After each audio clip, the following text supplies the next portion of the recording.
दिंडोरी लोकसभा मतदारसंघातील जागा राष्ट्रवादी गटाला मिळणार असल्याची चर्चा राज्यात आहे। या पदासाठी नरहरी झिरवळ स्वतः इच्छुक आहेत। या मतदारसंघात 4 राष्ट्रवादीचे उमेदवार असल्यामुळे पक्षीय बलाबल पाहता ही जागा राष्ट्रवादीकडेच राहावी अशी कार्यकर्त्यांची मागणी अजित पवार यांना बैठकीत केली आहे।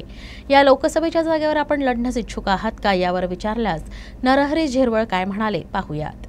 दिंडोरी लोकसभेत तसं आजही पक्षीय बलाबल जर बघितलं तर आम्ही राष्ट्रवादी आणि तेही अजितदादा गटाचे 4 आमदार आहोत आणि एक BJPचं 2 सेनेचे अशी तिथली परिस्थिती आहे। त्याच्यामुळं लोकांनाही वाटतं का दादाने ही जागा मागवावी आणि चांगला एखादा उमेदवार द्यावा।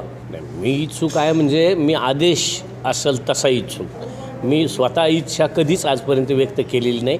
वरिष्ठांनी सांगितलं तिथं काही असेल तरी आपण वरिष्ठांचा आदेश पाळतो। मी आता सकाळपासून समजा ह्याच परिसरात आहे तर अनेक ठिकाणी अशी कार्यकर्त्यांची मागणी आहे का इंद्रनील भाऊंच्या ज्या ताई आहेत त्यांना उमेदवारी द्यावी, आम्ही सगळे मिळून काम करू।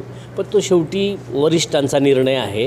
दिलं तर मग मी तरी माझ्या वतीनं असा एक शब्द देतो का इथं म्हणतात आमच्या आदिवासी समाजाची फार मोठी संख्या आहे आणि ती मी कंप्लीट अगदी आत्तापर्यंत जे 5 वर्षात म्हणा किंवा माझे 3 टर्ममध्ये मी जे समाजासाठी राज्यभर जो काही थोड्याफार प्रमाणात काही करायचा प्रयत्न केला त्याच्यात बऱ्याच ठिकाणी यशही आलं। त्याचा परिणाम म्हणून मी इथंही मदत करू शकतो।